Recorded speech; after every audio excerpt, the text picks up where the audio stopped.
I want to start with this LSU Ole Miss game. Me and you watched this together. Slow start. Nobody scored in the first quarter. Kind of had an explosion in the second quarter. And then nobody got to double digits, even in going into overtime. Obviously, the over didn't hit. We liked the under all week at 64.5. It went down to 62.5. But I do want to make this point and then get your thoughts on it. I thought Garrett Nussmeier was good yesterday. I don't think he was incredible.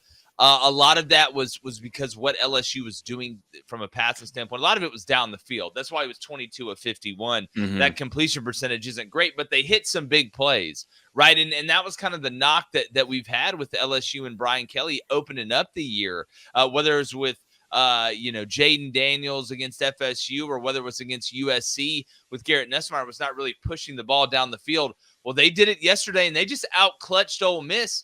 But Blaine, in that second half, Ole Miss had multiple opportunities to put their foot on the throat of LSU and end it, including in the last 5 minutes of the fourth quarter.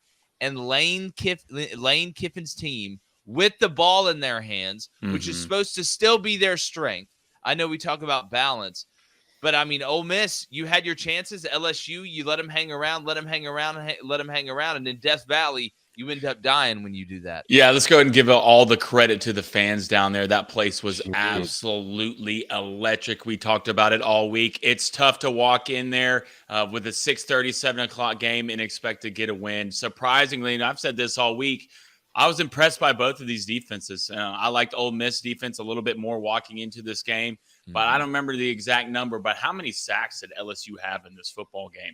The edges for LSU are young, and they're going to be extremely good. And the question comes back to it. I mean, Ole Miss, the last 3 weeks, where have you been weak at? It's up front, and it's a problem. Right, it is a legitimate problem, this offensive line for Ole Miss. Jackson Sart was running for his life the entire game. Where was Ole Miss banged up? Trey Harris out, have a lot of pieces out, but you had a chance to win this game.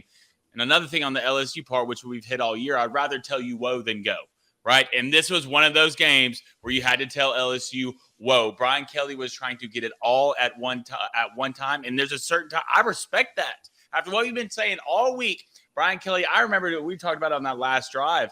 You needed 5 to 10 yards really to get what you wanted. They were throwing 15-plus yard passes down the field, even with banged-up receivers. So this game was everything we thought it would be. If you had a wedding this weekend, you're the problem. I've said it the last 2 weeks. It doesn't get better in this slate. But what a huge win, a must-needed win for Brian Kelly, especially at home.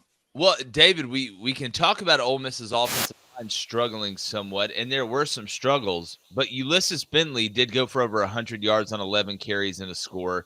Parrish, before he got hurt, had almost 50 yards on 14 carries. I know Bentley had that one big 40, 45-yard run or whatever, but they were able to find ways to run the ball and move the ball. They just couldn't get that touchdown to give them that 2-score lead to put them over the hump. Remember, it was 20-13.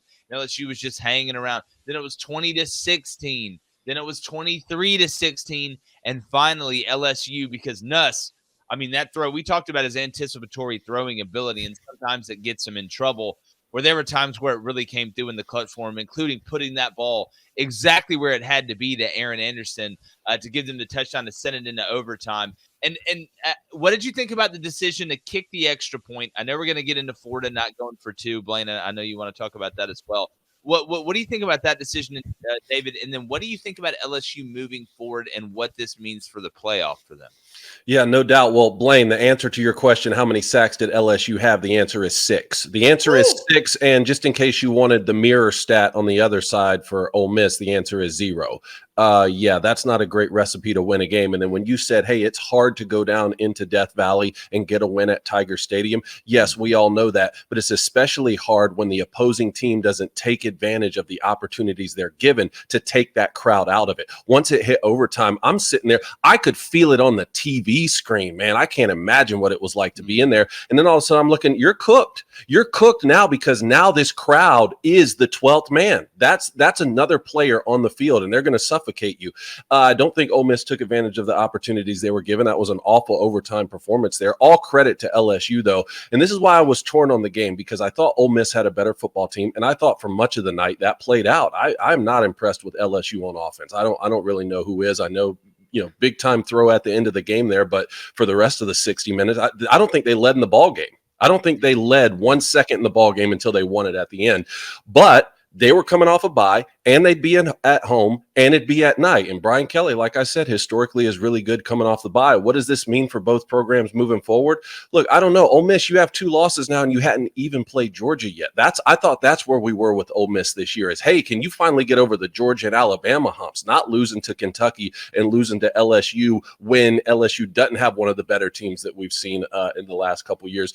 Lane Kiffin doesn't win big games to me. I don't know. And in terms of what they were doing on offense, no, you can't take this away from Lane Kiffin. He's not afraid to take deep shots and throw the football vertically down the field, so much so that I was like, hey, not everything needs to be bombs over Baghdad here. I was watching it with Richard. We're saying, man, every pass is a deep pass. Thought they did run the ball well, 181 yards rushing, and look, it was a good ball game. It was a tight ball game, everything that we were hoping to see. But when you find yourself in a tight game in Death Valley, you lose those.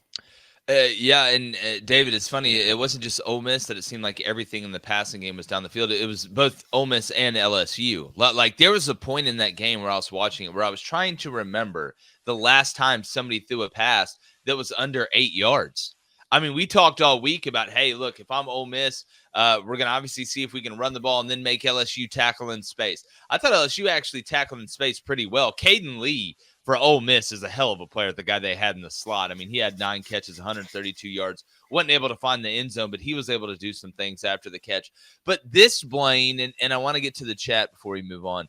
This is why we were talking about the loss for Ole Miss against Kentucky. Took out all of the buffer room. All your room to work. That was like your insurance policy leaving. Because imagine now if you're Ole Miss, hey, you still get Georgia at home. You've got a more favorable schedule on the back end than a lot of teams in the SEC. And your one loss would be on the road at LSU, right? So not the worst loss in the world. But now since you lost to Kentucky, there is absolutely no more room for error. I think 10-2, they still get in. If they're able to beat a Georgia team that didn't exactly look great against Mississippi State, but we know how Georgia can be up and down. Does Ole Miss have a shot to make a playoff in your mind after losing this game? I'm not saying mathematically, but do you think there's a chance? And then on the other side, what does this LSU team have to do? Does Nussmeier have to keep running it and creating kind of how he was last night for them to be effective and maybe have a chance in the playoff? I think Ole Miss is done. I don't think they're beating that Georgia team, especially with the way they looked up front. The thing about it, we talked about LSU, and it's always been defense, and their run game wasn't great yesterday, but I respect the attempt. They didn't go away from it. They kept trying, and at least made Ole Miss's defense respect that at some point. Great point you brought up, Jake. Nussmeier, one thing, as good as he is throwing the ball, I would like for him to have better feel when it comes to running. There was multiple times yesterday where he could have took off, got the first down, 10-plus yards, and that'll come with age, and sooner or later Nuss will figure that out, especially in big games. But, I mean, LSU, big shout out to Whit Weeks. What a dog. Hey, yeah. Absolute dog. He's straight out of a Friday Night Lights episode. I keep thinking 18 tackles, 10 solos, and thank God they didn't call targeting on that play because, damn it, that wasn't targeting. If you're Jackson Dart, if you're going to slide. He didn't duck his head. It wasn't forcible contact, in my opinion. But if LSU can establish a defense, which has killed them the last couple of years, those edge players can keep playing like that and actually tackle on defense. Now we have an LSU team, if they can get healthy. Remember, there's like top 3 guys are out other than Kyron Lacey. Hilton's out. They had another guy go out. If they can get healthy, I don't know why we can't talk about LSU being a playoff team with the athletes they have on both sides of the ball. Really? Well, I mean, they're 5-1 and 2-0 in the conference. We'll see how it works out, but it's a damn good start.